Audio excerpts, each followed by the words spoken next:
was littered with references to the word global. And I thought, I can't put it out there. I can't put it out there with that word appearing so many times. So at the very last minute, I recalled it from the printers, and I changed the manuscript at some cost, and I changed every reference to global to worldwide, and then I put it out there.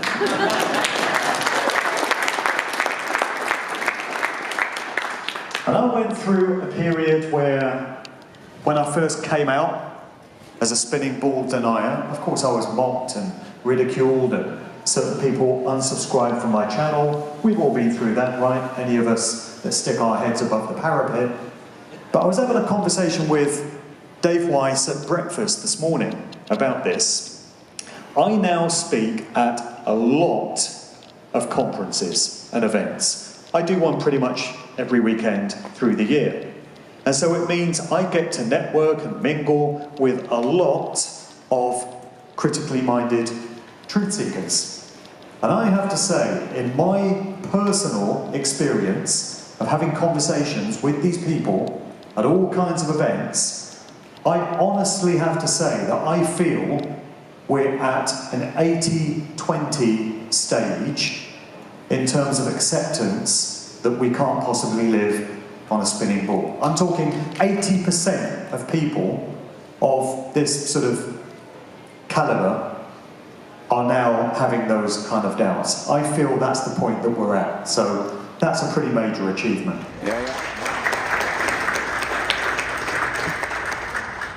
What I'm going to get into in this presentation is a couple of dynamics. We're getting into some spiritual, metaphysical territories and points. And I want to start with the phenomenon of predictive programming. So this is the act of placing depictions of a real-world event, or a fake event, which the public is going to be asked to believe, into works of popular culture. So it could be music videos, we'll see a few of those. It could be movies, it could be TV shows, it could be cartoons, like The Simpsons. They've got previous when it comes to this sort of thing. And just to give you an introduction into the phenomenon of predictive programming, I've got a clip here from the guy who popularised the term. It's the late Scottish researcher Alan Watt, sadly no longer with us, but here's a brief clip of him breaking down what he comprehended to be the phenomenon that's become known as predictive programming.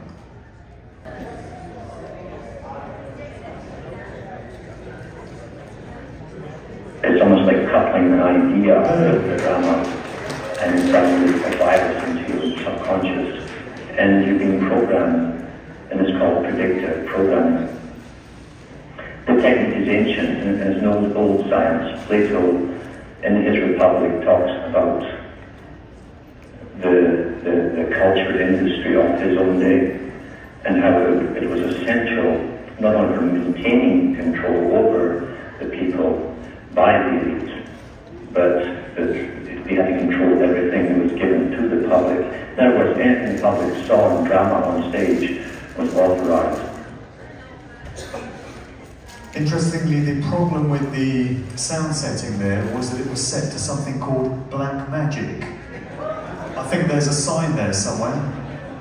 So this is from my book, Musical Truth Volume 1, just picking up on what I'd learned from Alan Watt and going into why this gets done. One of the dark principles of their ideological tenets is that if you tell people what you're doing, even if it's telling them wordlessly through symbols or numbers, then you've somehow got their implied consent because they haven't said no. And to not say no is to tacitly say yes in their mentality. So that, in their mind, relieves the burden of karma that would ordinarily come down upon them for directing these actions, because they don't actually take these actions, they get their order-following house slave dogs to do it for them.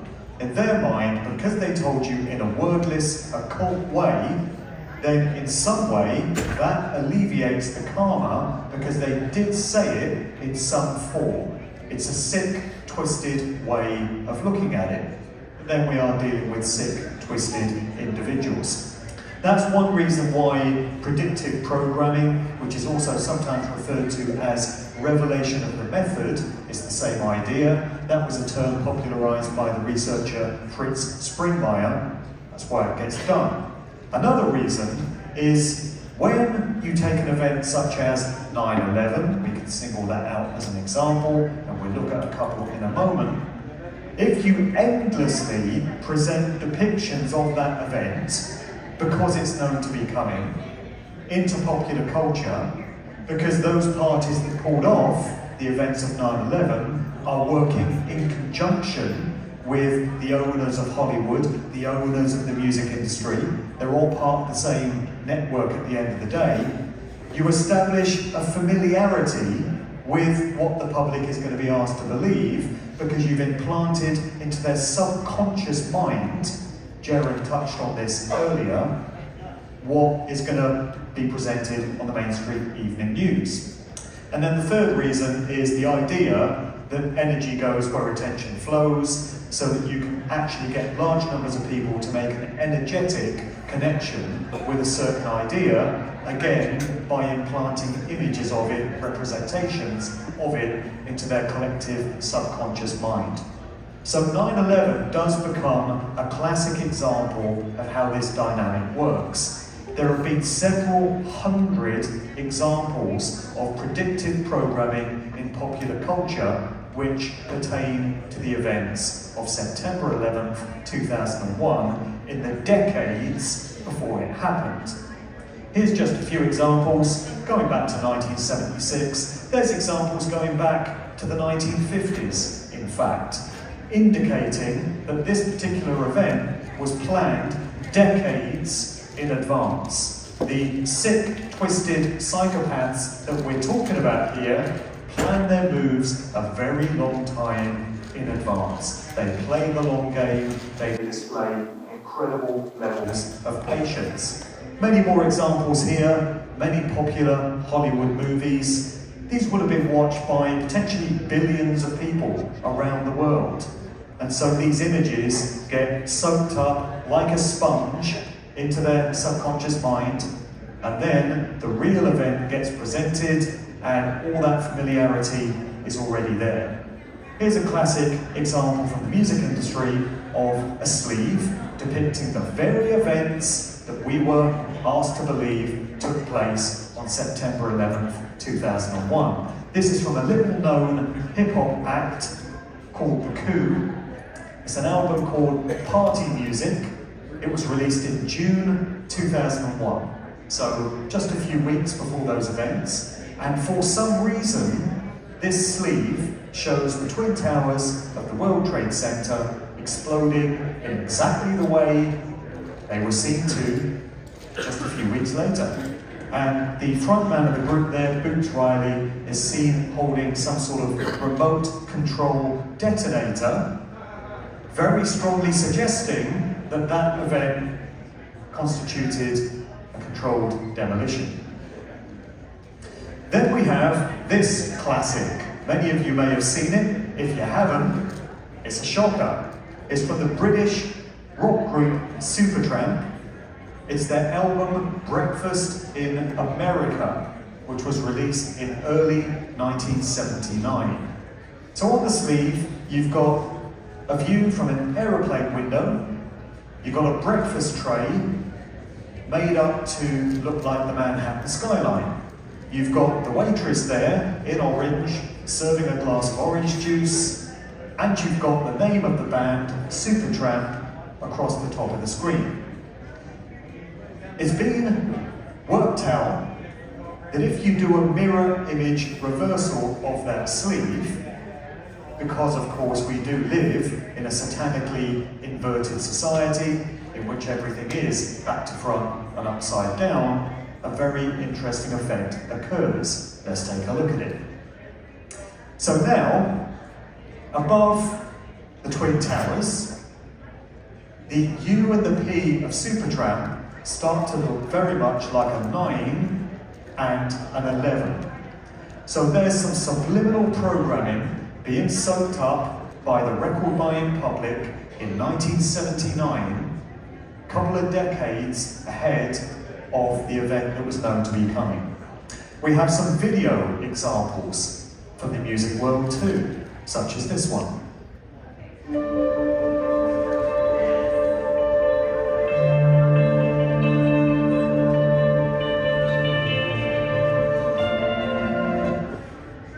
So that's the introduction to the U2 song, The Unforgettable Fire, get it? From 1985, which for no apparent reason and bearing no relevance to the song, opens with that nighttime shot of the World Trade Center towers. And then in comes the New World Order Illuminati poodle, Bono. Yeah, I mean, I could get into Bono, but I'll save that for another conversation. Another example we have is a Depeche Mode video for their song Enjoy the Silence. There were two versions of this video. This is the alternative one, released in 1990. Have a look at this.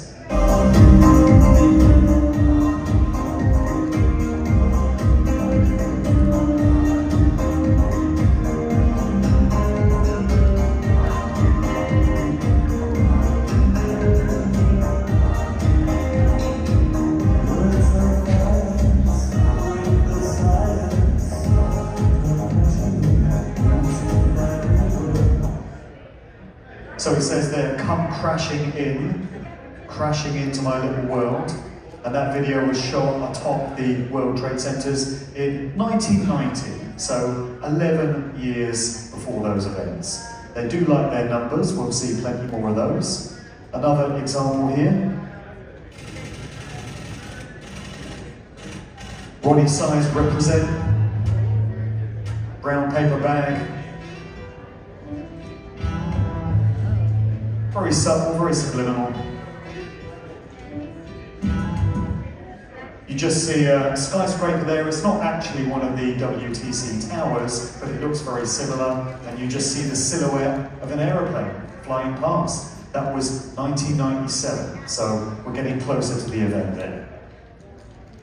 Then we've got this little contribution from Prince to factor into the equation.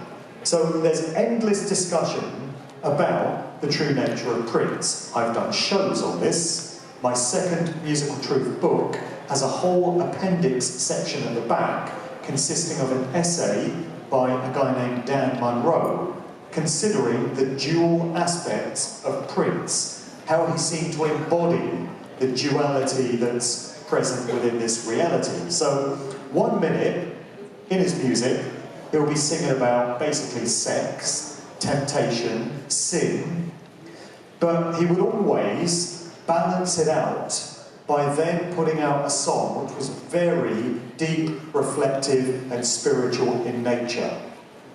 He made various comments which suggest that he'd figured out who's really running this world and what it's really all about. He made some of those comments in interviews, but at the same time he would often put out occult symbolism indicating that he's part of the club, so to speak. He's down with the Illuminati control system. So it doesn't add, or it doesn't make the confusion any easier to decipher when we factor in this piece of audio from a concert which Prince played in Utrecht, in the Netherlands. Got the Netherlands crew in the house, were they? They still here? I think they've gone. So this was December '98, and at the very end of this show, this is what Prince had to say.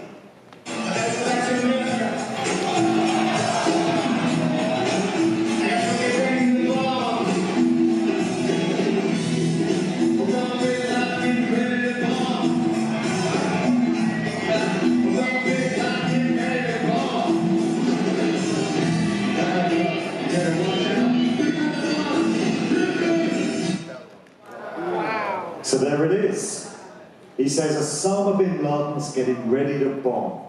And that could be written off as bin Laden having been public enemy #1 at that point in 1998. He was already on the CIA watch list. which is interesting because they created him. He was a CIA asset, going by the code name Tim Osman, before the myth of Osama bin Laden got created, because they needed a boogeyman to blame the events of 9/11 on. So you could write it off as just this random thing, if it weren't for the fact that one of his band members then says, 2001 hit me. So they give you the specific year that this event is going to happen. This suggests to me very strongly that Prince moved in such circles as to have had advanced knowledge of this agenda before it came in. We can also consider the reported death of Prince himself in 2016. 2016 was a very unlucky year for musicians. So it was bookended by the reported death of David Bowie in January. Notice I say reported death because we can't really be sure of anything.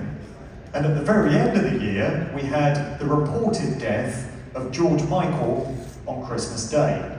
And in between those, on the 21st of April, the Queen's birthday, just a coincidence, nothing to worry about, Prince turns up dead, so we're told, at the age of 57 in an elevator, you know, like you do.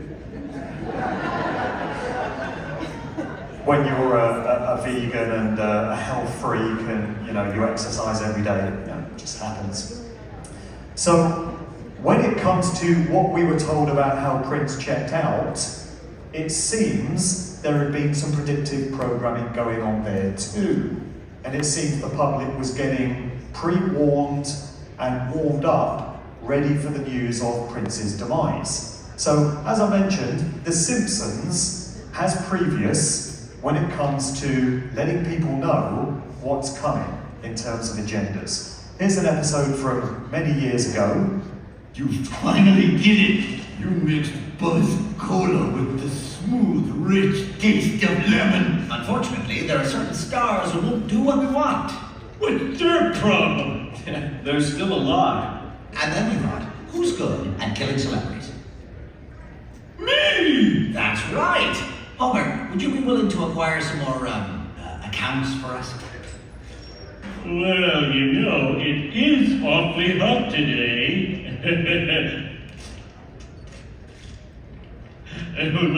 Oh, I'm too cold. Psycho killer, just the same.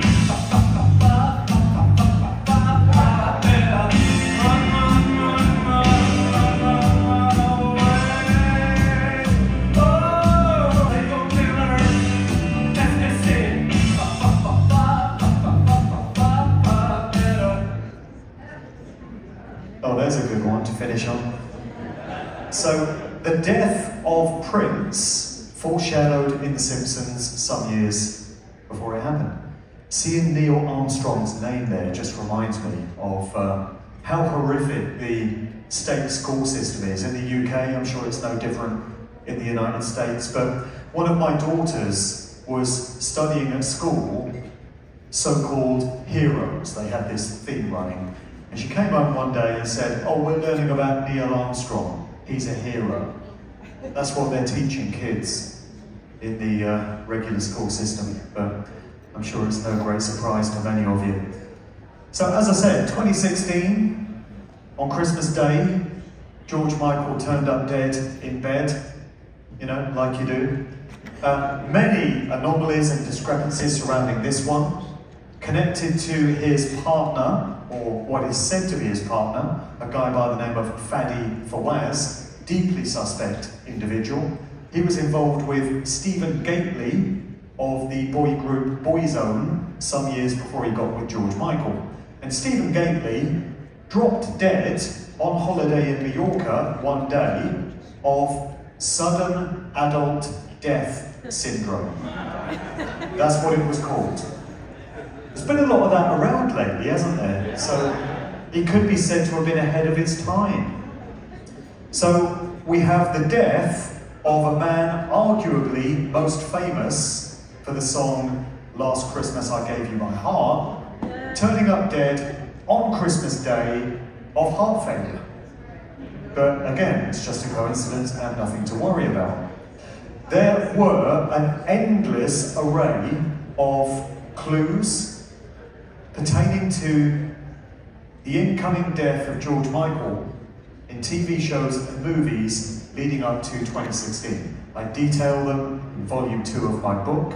Many examples. Here's just one of them from a movie titled Keanu, which was written and put out there by the comedian Jordan Peele. And this is how George Michael is depicted in this movie.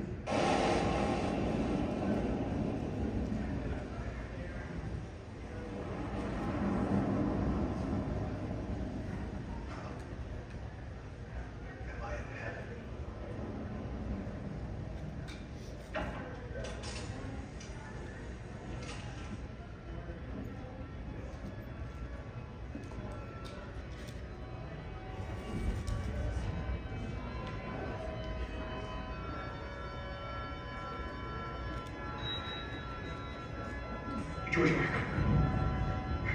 You're George Michael. So he's undergoing some sort of hallucinatory out-of-body experience, and he imagines that he's experiencing George Michael in some sort of heavenly realm, suggesting that he's passed over. As I say, there are many other movie references to this idea of George Michael being dead in the years before we were actually told he was. There's one movie that I mentioned in the book where there's a couple of characters in a public toilet in London, which is a sort of sly allusion to George Michael having been caught reportedly exposing himself in a public toilet. And one character says to the other, "Oh, careful, you know, you'll end up dead like George Michael." And the other guy says, "George Michael's not dead." The other one goes, "Really? Are you sure?" So it's all very strange. It's as if we get pre-warned every step of the way. So the other big artist we were told passed away in 2016 was David Bowie. The morning after we were told that he died, Sky News wheeled out an individual by the name of Jack Stephen. Some of you might know where I'm going with this, but if you don't, you're in for a treat. So instead of bringing out somebody like Tony Visconti, for instance, the super producer who worked with David Bowie for many years to reflect on his life and his achievements, Sky News brought out a guy named Jack Stephen who nobody had heard of before. He's said to have been a music industry executive with many decades experience, but nobody knew him. Anyway, he made this one solitary appearance on Sky News, and then he sort of disappeared back into the shadows. Here he is. I was just saying earlier that I actually felt that part of me had died. I have to say that that's how much influence it's having to me and thousands.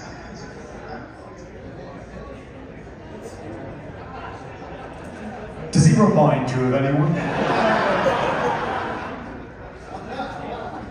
He says, "I actually felt as if a part of me had died." Yeah, so some questions arise. Is it possible that could be David Bowie himself under heavy disguise? Is it possible that when we're told certain celebrities have passed away, what's actually happened is that they've been allowed to retire their public persona?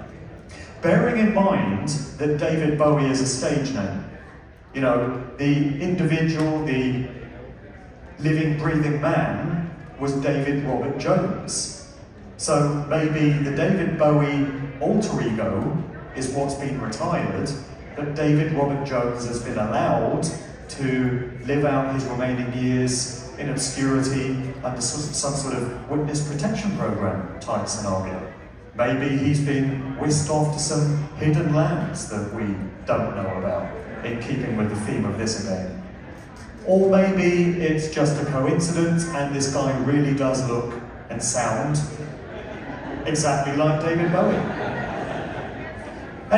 Anyway, let's try and catch up with Jack Stephen more recently. There's very few videos of him online, so if you want to check him out for yourself, you ain't going to find much. This is why I say he was a strange choice to be wheeled out as a tribute. Very few photographs of him. I was only able to find one other video anywhere on the internet. So this purports to be from a 2022 documentary. Here he is again. The recording of Under Pressure is, I guess, three C's. Coincidence, creativity, and compromise. The coincidence being that Bowie and Queen were all at one show in Switzerland at the same time. The creativity came out of them jamming together, and more importantly, fueled by cocaine and red wine, Mercury and Bowie separately went into the vocal booth with no real rehearsals. He's aged horribly, I'm sure you might agree. There are elements of satanic mockery which take place here. As I mentioned a while back, unfortunately, organised society at every level is controlled by dark occultists.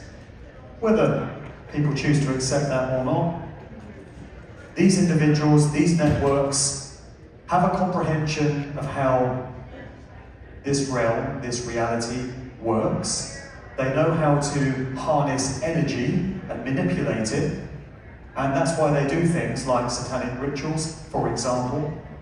But one tenet which ties into these sort of practices is the idea of placing the truth in plain sight, and that ties into satanic mockery, morbid mockery of what they perceive to be the ignorance and the profanity of the masses. And as far as these sick, demented psychopaths are concerned, they would lump the likes of us at a conference like this in with the masses that you'll find out there going to Taco Bell and KFC and McDonald's and all the rest of it. They see us all as useless eaters. They don't seem to make any distinction between us all. And that's why they like to mock us to our faces. We've heard some information already, there'll be plenty more this weekend, about how they mock us in terms of what they ask us to believe concerning the true nature of where we live and what lies out there. I'll leave that information to the other presenters. But we often get little symbolic clues presented to us in the form of hand signs, such as we see a young Michael Jackson doing here. And when it comes to what may or may not have happened to Michael Jackson himself, and whether he really checked out on the 25th of June 2009 at the age of 50, as we're told he did, here's another one to factor into the equation. So this becomes quite similar to the Jack Stevens situation. When we were told that Michael Jackson had died, Larry King on CNN did a show where he wheeled out a guy going by the name of Dave. Many of you may have seen the video. If you missed it, here he is. Joining us now here in Los Angeles, Miko Brando, who was with us almost every night after this untimely passing, longtime Michael Jackson friend attending the funeral.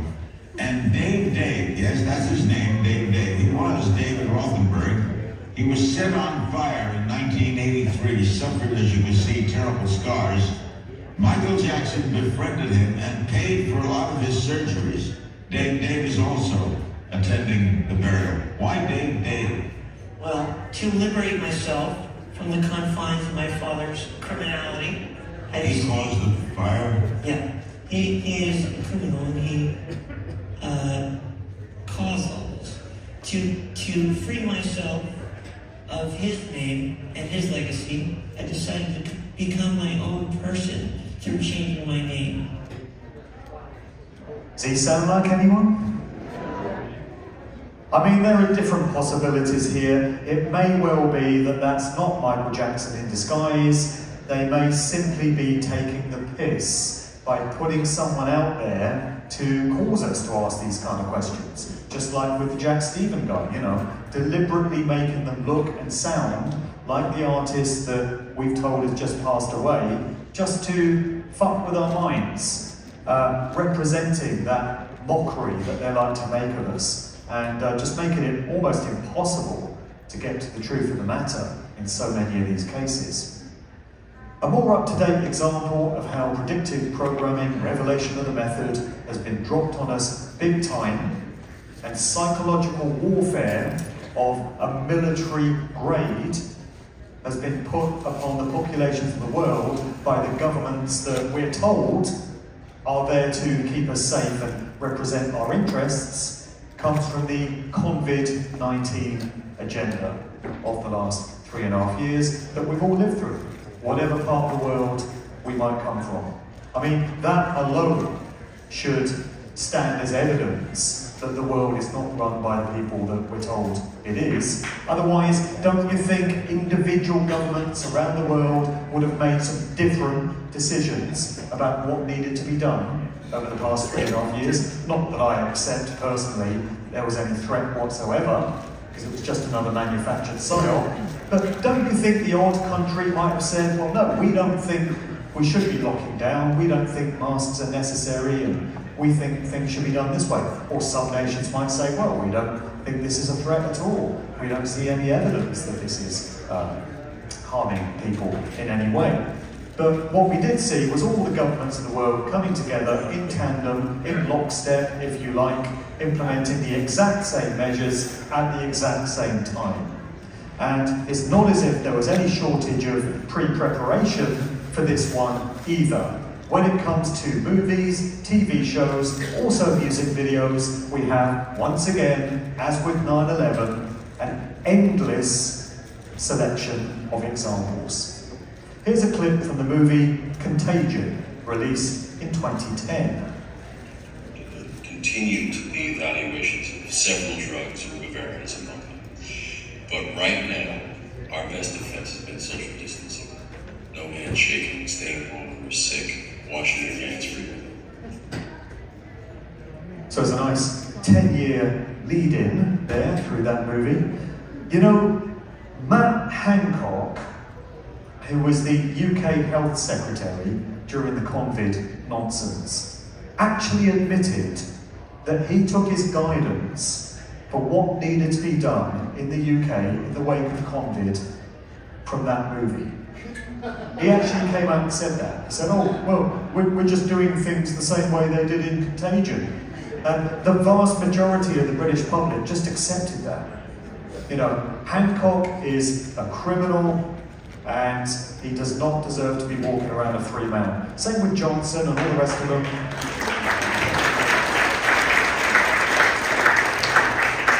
There they are, openly mocking us to our faces. There was footage of Hancock fake crying, indicating that it's 2 more 6s, so 666. So 666, of course, appears in the book of Revelation in the Bible. It states that it's the number of the beast or of a man, meaning that it's not an inherently evil number in itself. Numbers, symbols are not evil in themselves until they have some kind of meaning, some kind of consciousness, some kind of intent applied to them. So 666 can be used for benevolent purposes. But when it falls into the hands of dark occultists who represent evil and who do not have humanity's best interests at heart, it takes on some very negative connotations. That's when it becomes the symbolic number of the beast. Some researchers feel that it's actually a reference to our human physiology, in that we're made up of 6 atoms, 6 protons, 6 neutrons. That's where you get the 666. It's the very basis of life itself. So by making the number evil, or by giving it evil connotations, it's again satanic inversion. It's turning it on its head, and it's making out that the very act of being human is in some way evil, represents darkness. Again, it's just part of this inversion. So this brings us on to Dave Grohl. Let's put Dave Grohl on blast. Of the Foo Fighters. Before this, of course, he was a part of Nirvana in the Kurt Cobain era. Well, old Dave seems very fond of the number 666. Don't know if you've noticed. This is a restaurant bill which came to $333 when Dave went out for a meal. Must have been one hell of a meal. And being the generous guy that he is, he decided to round up the bill with a $333 tip so that it came to $666. He does seem to like flirting with that particular number. When you apply some gematria to the name of his band, the Foo Fighters, you find that F is the 6th letter of the alphabet and O is the 15th, so you add it together and you get 666 in the very name of his band. There was also this movie, which came out a couple of years ago, titled Studio 666. It's a sort of spoof thing, it's supposed to be a dark comedy, and in it, Dave Grohl and his band are holed up in this creepy old country house trying to record an album. And all sorts of paranormal things happen there. The band members get possessed by these entities, and they end up dying one by one, including the drummer from the Foo Fighters, Taylor Hawkins, who's depicted as being decapitated by a cymbal a short while before Taylor Hawkins turned up dead for real in very suspicious circumstances. So some researchers who get into these dark and dastardly realms of research feel that that may have constituted some kind of ritual sacrifice. Unfortunately, it is my duty to report that this sort of activity does go on in the entertainment industry, in Hollywood, in music. Family members of prominent celebrities who often go on to have very successful careers often do turn up dead in very suspicious circumstances. I've detailed many of them in my books. So it seems the industry is not beyond the odd sacrifice of one of their own every now and again when it suits some agenda or other. So many, many famous people have been pictured doing this so-called 666 sign. It often gets written off, you know, people have excuses and they say, oh, they're just doing it because the photographer told them to. They said it would look cool, they're doing it to look fashionable. But really, all of them, you could write off a couple as just one of those things, but it just keeps happening. Elvis Presley, you know, going way back in the day, there he is. This hand signal means something. It's a method of communication between those in the know, those with the eyes to see. It indicates that they're part of the club, they're down with the program, and they're pushing agendas. Often they do it in a mind-controlled state, I would argue. You know, MK Ultra mind control coming out of those nice folks at the CIA is very real, particularly in entertainment. It has different derivatives, there's monarch programming and beta sex kitten programming and all the rest of it. Effectively, it's trauma-based mind control, which is very closely linked to satanic ritual abuse that goes on from early childhood as well, and it ensures that these celebrities stay in line, do what they're supposed to do, stay with the program, and keep getting the control system's work done. So often, I feel they'll be flashing up signals like this without even being consciously aware of it. But we've just got endless examples. Here's a sort of latter-day Michael Jackson doing the same thing. Here's Beyonce. All doing it, right? All part of the same club. Even this one. Whatever it is. Whatever that thing is. I mean, you know, we had Matt Hancock in Britain, that was bad enough. America, this is your president, really? What is going on? What a world. We're trying to make sense of all of this. And so we continue with this magic number of 666. And I've got some data here which was provided to me by my good friend Patrick O'Carroll. Big shout out to Patrick. He lives out in Switzerland. He's got a quite brilliant mind. He seems to be on stuff like this every single day, sends me very long emails full of all kinds of data. So he's kindly provided just a few examples of how 666 crops up in the official measurements and figures that we're given by NASA and all these other official sources concerning the place where we live, the nature of the Earth, and all connected bodies. So we'll start with this one. He's written, how the tilted, spinning globe obeys Freemasonic numerology. Because Freemasonry is a big key to all this stuff getting done. It's the apparatus, it's the structure through which much of the mind control and the psyops get perpetrated. Plus the ritual, activity that goes on as well. So Patrick says, the spinning globe, Earth, obeys Freemasonic numerology by kindly agreeing to remain tilted at approximately 66.6 degrees to the horizontal. Roughly 23.4 degrees to the vertical translates to roughly 66.6 degrees to the horizontal. So it's a little inside joke.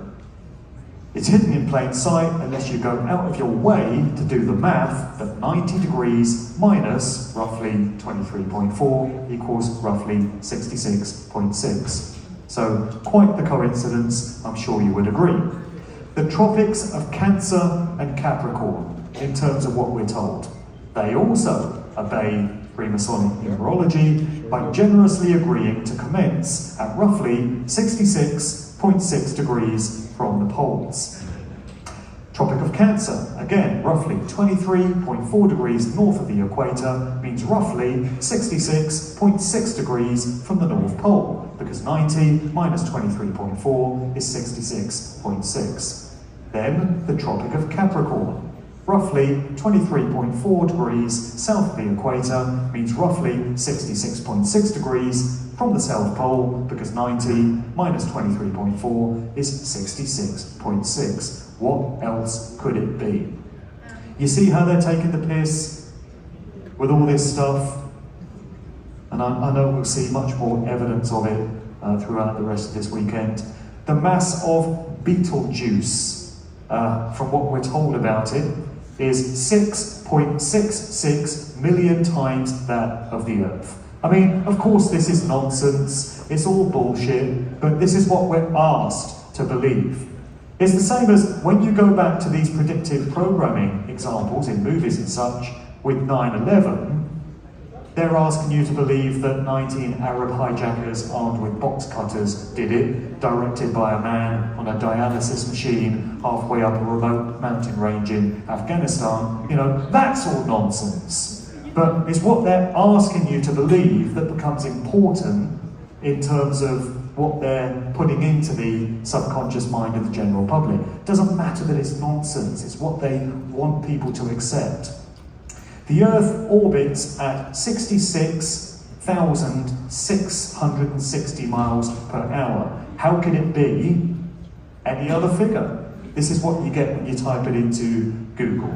Earth's orbital speed averages 29.78 kms, which translates to 66,616 miles per hour. It just goes on and on. The sun also agrees to obey Freemasonic numerology. How gracious of it. It agrees to have a mass that corresponds to exactly 333,000 Earth masses. So 33 is a very important number in Freemasonry. You have 33 degrees in the Scottish Rite of Freemasonry, which officially is the highest level that you can get to, though according to many occult researchers, there are many levels above that true initiates go on to achieve. But 33 is a very important number. It represents the number of vertebrae in the human spine. This goes into some spiritual ideas as well, such as the raising of Kundalini energy up the human spine, resulting in conscious awakenings and heightened levels of consciousness. So these are all occult teachings that come through Freemasonry. Jesus is said to have died at the age of 33 because he's symbolic of the sun. It's astrotheology. The number 33 just gets endlessly encoded into it. So here we're talking about the sun, and we get the number 33 being half of the 666, of course, encoded into it. Okay, this is interesting. What's going on here?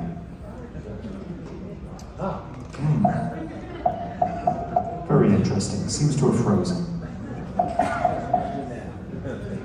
At 33, exactly. It's probably going to be slide number 33 as well, isn't it? Okay, here we go. Didn't like that, did it? Oh, we're going backwards. Okay, here's some more. Plenty of information provided by Patrick. The Earth's axis, its orbital inclination around the Sun, is 66.6 degrees. The Earth orbits the Sun at 66,600 miles per hour, yeah. The Earth's circumference, we're told, is 600 times 6 times 6 nautical miles. The speed of sound is 666 knots per second. The force of gravity on Earth is 666 newtons. You getting bored of this yet? The curvature of a square mile is 0.666 feet. The Arctic and Antarctic circles are exactly 66.6 degrees. Astronaut Peggy Whitson spent 666 days in space. How could she not? The distance to the moon is 6 times 60 times 666 miles. It's all complete nonsense. The diameter of the moon is 6 times 6 times 60 miles. No, it's not, but you get the idea. Sunset is divided by 3 degrees, 666. There it is, it's all there. You know, there's 666s for days. A few examples of further mockery through popular culture. I wanted to include this one because it's an excerpt from the James Bond movie Diamonds Are Forever, released in 1971.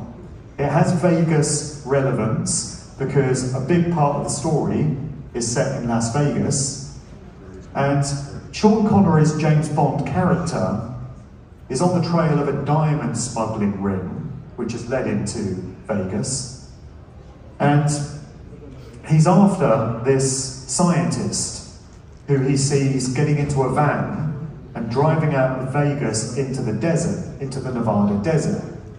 And so Bond stows away in the van, and he finds himself being driven out to this remote desert location, and he ends up descending several stories below ground into an underground secret military base. In Nevada. What does that remind me of? Area 51, right? There's another 6 when you add it up. So it seems to be a very clear allusion to these so-called DUMBs, deep underground military bases. It's in the Nevada desert, so it seems to be a reference to Area 51, arguably the best known of these. And there's a very strange scene. It's actually a very strange movie. It's not like any other of the official James Bond films. It's very quirky and it's got lots of in-jokes and it's not to be taken particularly seriously. Behind the rock! Come on! What the hell is this, amateur night? Stop it, Harry!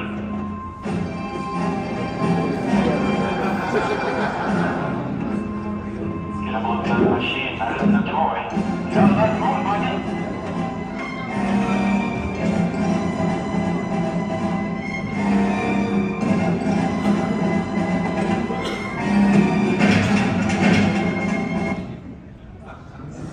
Probably an actual NASA film set. And what would cinema audiences have made of that in 1971? Because that was right in the midst of the Apollo program, or non-program.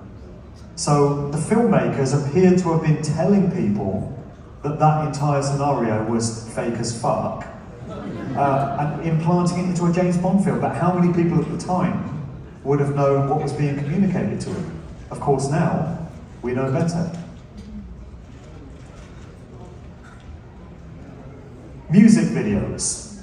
A few clues as to what many of these musicians may have known.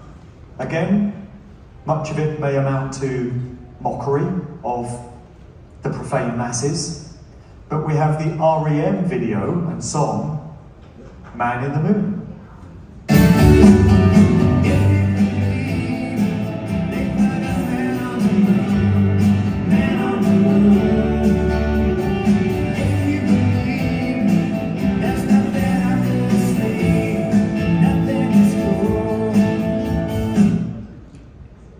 If you believe, they put a man in the moon. And Michael Stipe, the frontman of REM, would be one to know a thing or two about a thing or two. Heavily mind-controlled, I would suggest, as evidenced by some of his stage performances. But he's a military brat. And this is the key to so much. My work goes into this majorly, the work of the great researcher Dave McGowan, who did the book Weird Scenes Inside the Canyon, focusing on Laurel Canyon in the Hollywood Hills of Los Angeles, focused on the unending amount of military family connections to prominent musicians, going all the way back to the early days of the industry. McGowan's work demonstrated that in so many cases, the fathers of prominent musicians who go on to become very influential, shaping scenes, shaping entire genres, are high-ranking military personnel. Not regular rank and file foot soldiers, but admirals, generals. You know, the classic example is the father of Jim Morrison of The Doors, Admiral George Stephen Morrison, who just happened to be the naval commander in charge of the fleet of ships involved in the Gulf of Tonkin false flag PSYOP, which springboarded America into the Vietnam War. Meanwhile, his son, Jim, is out there as the poster child for this anti-war, anti-establishment, counterculture generation. How do you reconcile that bit? You know, fans of The Doors will say, well, Jim was just rebelling against his parents' values. But you have endless examples of it. Pretty much every musician that came out of Laurel Canyon in those counterculture years of the 1960s had high-ranking military fathers, including Michael Stipe of REM. His father flew helicopters in Vietnam, which would suggest that Stipe himself would know a thing or two, such as NASA, space, the moon landings are all complete fake. They're fraudulent, and he seems to have put that in that song. Are there any other musical clues that we can glean? Well, one of the most controlled bands of them all is arguably the most successful, the best known rock band of all time, the Beatles. You wouldn't expect the Beatles to disappoint when it comes to this one, and they don't.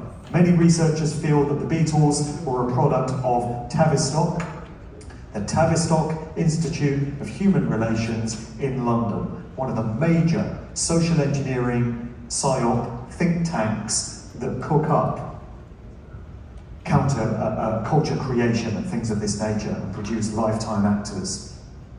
Sir, plenty of sirs in my work, Paul McCartney, or whoever he is, always, Billy Shears, yeah, always crops up in my presentations. It's actually impossible for me to do a talk, even at an event like this, without Paul McCartney's name cropping up. I should start a drinking game, where every time I mention his name, you take a swig of a liquor of your choice, and everyone will be rolling around on the floor by the end of the presentation. So here he is. This is the Beatles song, Fool on the Hill. This appeared in their Magical Mystery Tour film, preposterous film. And this is one of the songs from it. And he never seems to notice what the fool on the hill sees the sun going down. eyes in his head see the world spinning round.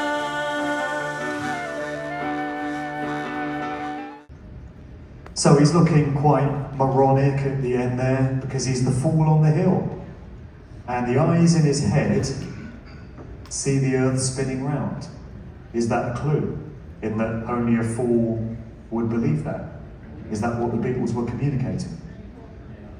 You know, you would expect it to come through a group such as them, given their heritage.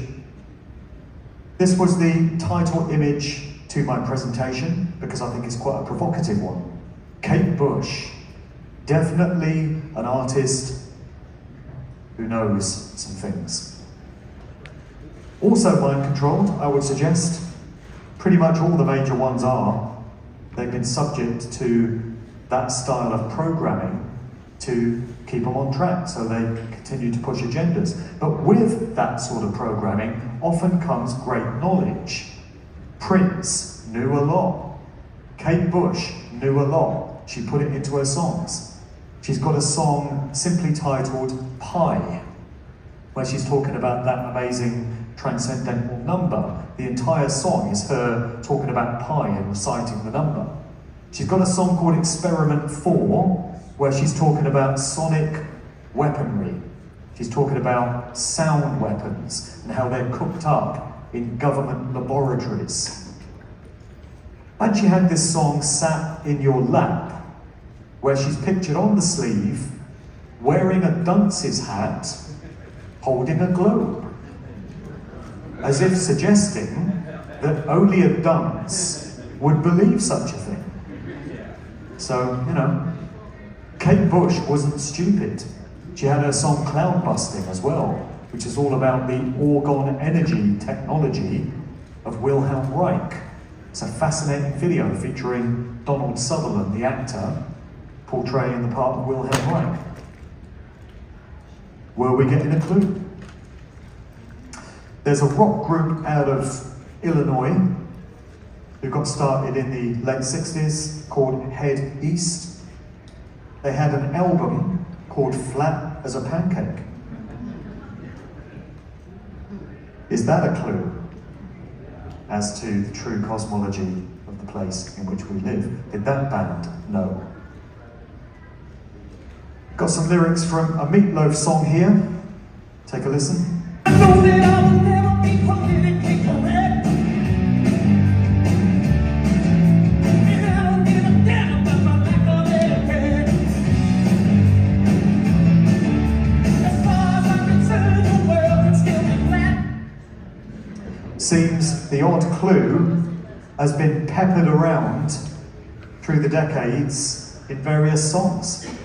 If only we know where to look.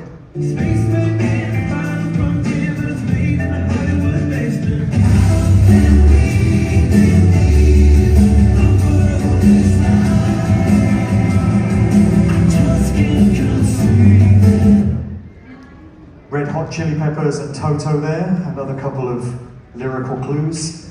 Thomas Dolby, the British musician, put out an album in 1984, simply titled The Flat Earth. Really? The lyric to the title song goes, "The earth can be any shape you want it, any shape at all. Dark and cold or bright and warm, long or thin or small. But it's home and all I ever had. And maybe why for me, the earth is flat." Pretty revolutionary idea back in 1984. Not so much these days, thankfully. Oasis, the British band out of Manchester, not a group I've ever trusted. I never bought the idea that they're working class heroes, just these couple of brothers from the mean streets of Manchester that made it big during the Britpop era in the mid-90s. They were pitched up against Blur in a sort of rivalry, which was a manufactured dialectic. It was all part of trying to make Tony Blair palatable to young people, young voters in Britain in the mid-90s by creating this idea of Cool Britannia, as it was called at the time. A classic social engineering psyop, probably cooked up in Tavistock. Oasis were a big part of that. There's a famous picture of Noel Gallagher of Oasis meeting Tony Blair at number 10 Downing Street at a champagne reception in 1997. And Blair's being presented as cool, down with the kids, down with youth culture, presiding over this revival in British culture, you know. This was before he turned out to be the vicious, straight, evil, warmongering psychopath that he really is. But they had to get him in office. And a big part of that was creating this Britpop called Britannia movement, and Oasis played their part in that, knowingly, I would suggest. They were signed to the Creation Records label, run by Alan McGee, who's a dark occultist into the works of Aleister Crowley and Chaos Magic and things of this nature. Anyway, it seems Oasis have offered us a photo shoot for that album, again with the Globe. The Eurythmics, in their 1983 song Sweet Dreams are made of this. In the video, Annie Lennox is seen at a desk with a globe on prominent display. That video is full of sort of mind control imagery. We also have this one, the video to Belinda Carlisle, Heaven is a Place on Earth, her big hit. The video to this was directed by Diane Keaton, the Hollywood actress who was in The Godfather. I was watching that movie on the plane over yesterday. So here's a clip from that video to the Belinda Carlisle song. I find it a little bit creepy. See what you think. Ooh, baby, do you know that's what? Ooh, heaven is a place on earth. They say in heaven, love comes first. We'll make heaven a place on earth. Ooh, heaven is a place on earth.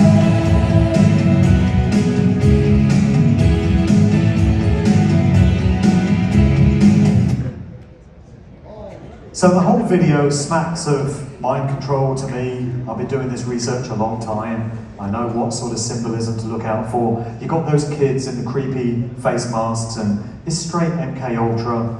It's all this dark stuff. And for some reason, you've just got all these globes. They're holding up these globes. I know the song's called Heaven is a Place on Earth, but I think there's some more subliminal programming going on there. Then we've got this incredible record from 1983 called The Crown, which was put out there by Gary Bird. Gary Bird and the GB Experience. I loved this record when it first emerged.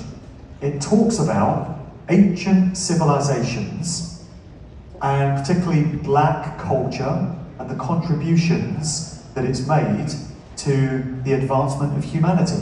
So Gary Bird, as well as being a rapper, is also a historian and a lecturer, and he was very much into this idea of African civilizations having seeded other parts of humanity. It's an incredible record, really mind-blowing lyrics. So here's a little excerpt from that.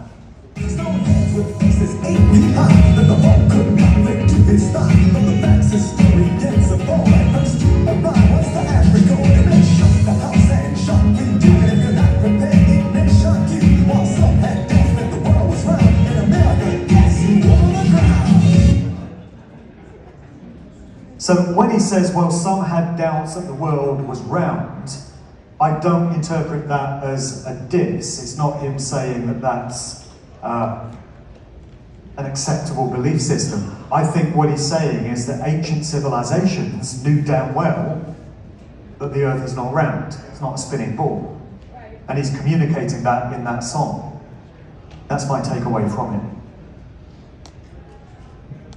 So, in conclusion, although a lot of the information that I've presented and continue to through my books and podcasts and videos and all the rest of it is obviously very dark and devastating in nature, ultimately, I do find it very empowering that we simply can now have this knowledge in a way that we could not have done just a few years ago. It's now possible to do this type of research. We'll be hearing more about it in this conference. With every passing year, we gain more knowledge about the place in which we live and what really goes on here, who's really running things, the methods, the tactics that they use. And ultimately, that has to be empowering. It's actually a great privilege that today we're able to do this style of research for ourselves and to come to this knowledge by ourselves. There's information that's been kept from the likes of us for decades, centuries, even millennia, which now we're able to uncover and share amongst each other. It's an incredible process. It's very much underway, and it's only headed in one direction. All this information that's come out in just the past few years ain't going anywhere. It's not going back in the box. It's only going to lead to more and more people getting on board with the sort of subjects that we discuss and starting to pay attention to them in a way that they never did before. That applies to all kinds of things. It applies to the nature of this earth, what it really is, as well as everything that goes on within it. So ultimately, I find that very encouraging. As I mentioned earlier, I really think, through my personal experience, we're at a stage among critical thinkers, obviously not the normies, not the masses, got a long way to go with them, the work remains. But among those who have shown a propensity towards the uncovering of truth, I think we're at a stage where about 80% of those people would now accept that the spinning ball is a great big fat lie. That's a good thing.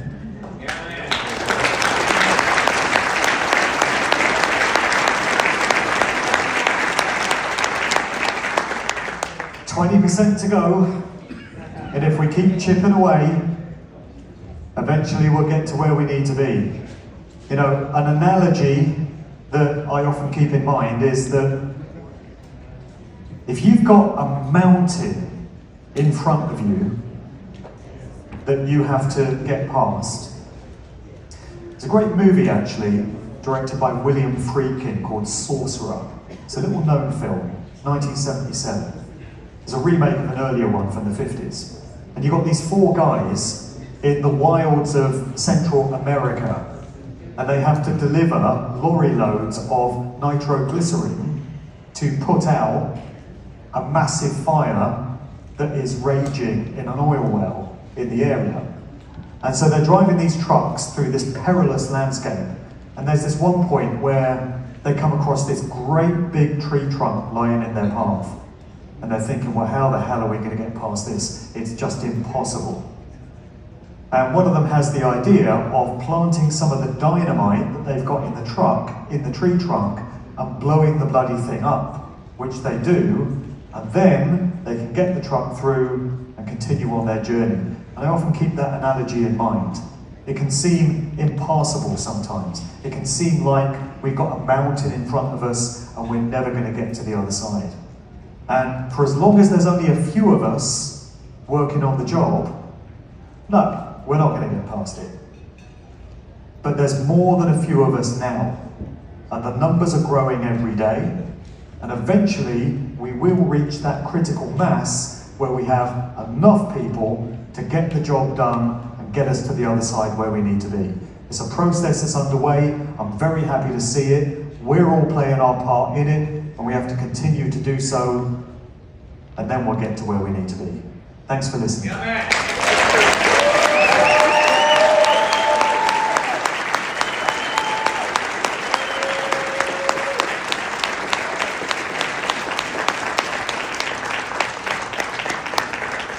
Thank you. Thanks very much.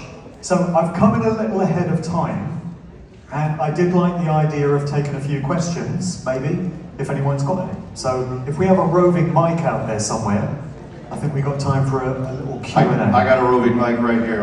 I can bring it over, do it Donahue style. You ready? Okay. So do you think that these celebrities who died off they were about to say something, or they sort of relinquished their role for their safety. Yep. And then Anthony Bourdain, if you have any comment on him. I don't know a whole lot about him specifically. With these celebrities that we're told have died, I think you have to look at each case in isolation. So we were told that Jim Morrison died at the age of 27 in a bathtub in his Paris apartment. I ain't buying that because of who his father was. Jim was connected, and I believe that he was retired off and allowed to disappear off into obscurity. With some artists, Chris Cornell, Chester Bennington, it seems pretty clear to me that they were about to uncover some stuff that they knew about pedophilia and child sex trafficking and such, and so they had to be taken out. Prince, I don't really know. Michael Jackson, David Bowie, you know, the jury's kind of out on those. Elvis Presley, I don't accept that Elvis died when we're told he did. You know, I think he lived on for some time. He could still be alive now even. I just think you have to look at each one individually and examine the evidence, and you're going to find all kinds of different explanations. Okay. Thank you. All right, next question is over here. Yeah, excellent presentation. Have you looked into the cloning or non-human hypotheses? Do you have anything to say about whether these people are all born and bred in standard manner? Yeah, there's a guy called Donald Marshall who's spoken about that. He's had a lot to say about these underground cloning facilities. I've not looked at it to any great extent.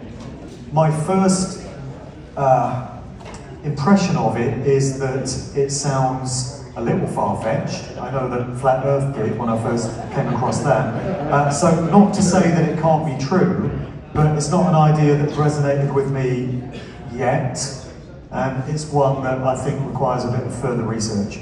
Sure, let's take one sometime. Thank you. Hi, Mark. Hi there. I love the amount of research that you've done on this topic, and it's been very enlightening. And I just have one simple question. Sure. Autograph my book. I didn't hear that, sorry. Will you autograph my book? Sure, absolutely. That was an easy question. All right. Any other questions? Raise your hand. You. Maybe Chicago.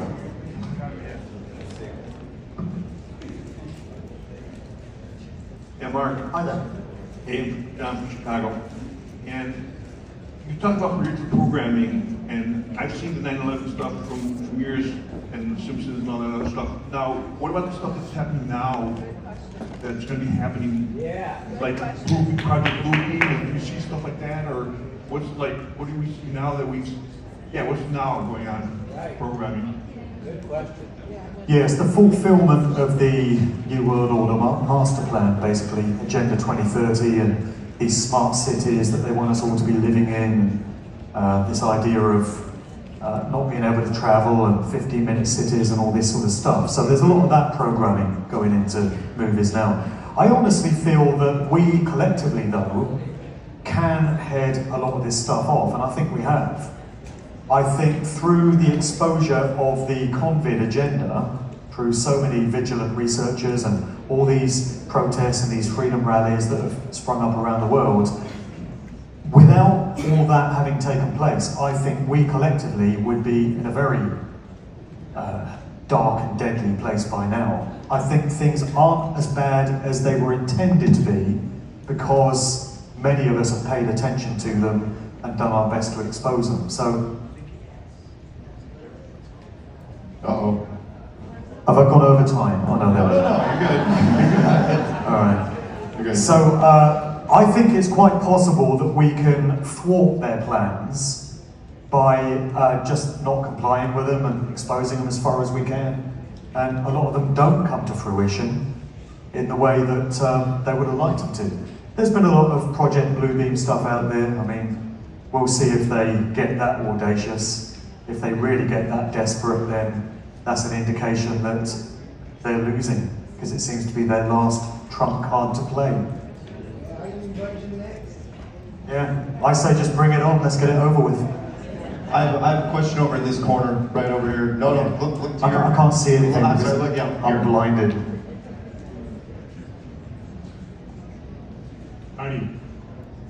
name's John Keeley, representing San Diego and followers of Jesus. As an Englishman, I'm curious why you didn't mention Jethro Tull skating away. I know he's not controlled opposition, anti-government, anti-religious, youth speaker, saw him skating away on the nights of a new day. Clearly. Don't know a lot about him, to be honest. Sounds like you know more than me. So yeah, I mean, people often say, oh, what about this artist, what about this band? There's only so many I can cover, you know. I don't get to cover everyone, but there's certainly enough evidence through the acts that I have exposed to show what's really going on, I feel. Do we have time for one or two more? Where are we? We're at, yeah, we have, yeah. Okay. Mark, one question. Have you done much research into the transhumanism reprogramming in entertainment? Yeah, certainly transhumanism has been a big part of what's been getting pushed. That's been on the cards for quite a number of years. will.i.am is majorly guilty of that, or as I refer to him, Chill.I.am, of the Black Eyed Peas. You know, that group and that guy in particular have been pushing ideas of transhumanism and AI for years. And actually, Chill.I.am has now been named an ambassador for artificial intelligence to the World Economic Forum. You couldn't make it up. So he goes to Davos now, to those meetings, hangs out with Klaus Schwab and them, and he's an ambassador for AI. And this raises an interesting question, you know, what's a rapper, I use the term loosely, and producer doing hanging out in Davos if that's all he is? It's the same thing as Bono, going around hanging out with Bill Gates and George Bush and whoever else. Bono's supposed to be a rock singer, but he's clearly so much more than that. He's pushing agendas, he's a lifetime actor, and that's what these celebrities are used for. So, transhumanism thing seems to be a major part of where they want to take things. It's cropping up in all sorts of music videos now. There's even entire genres of music, like what passes for rap and hip-hop now, which is actually nothing of the sort, and even reggae dancehall music is full of auto-tune, this awful bloody software program which makes the human voice sound robotic. That's been going on for a good 12, 15 years now, and it's popularizing the idea of the merging of humanity and technology. So it's more slow drip, psychological manipulation and programming. And yeah, that's been flavor of the month for quite a while now. Why don't we have one last proper question? We'll do one last question. A real question. Okay, sorry. You know what? I'm gonna go with Jerome. Jerome, you're one of us. Come on. Hi, thanks for coming. Appreciate you. No worries. What did you think about Agenda 2030? Sorry, what? Agenda 2030. What do I think of it? Not a whole lot. Not impressed, it's not for me. Not the way I want to live. But obviously being pushed majorly through popular culture and entertainment, trying to popularize the idea, but it's not going to happen. It's not going to happen. They're not going to take it there. Because we won't allow it. I think we're on time. I think we are on time, so thank you, give it up!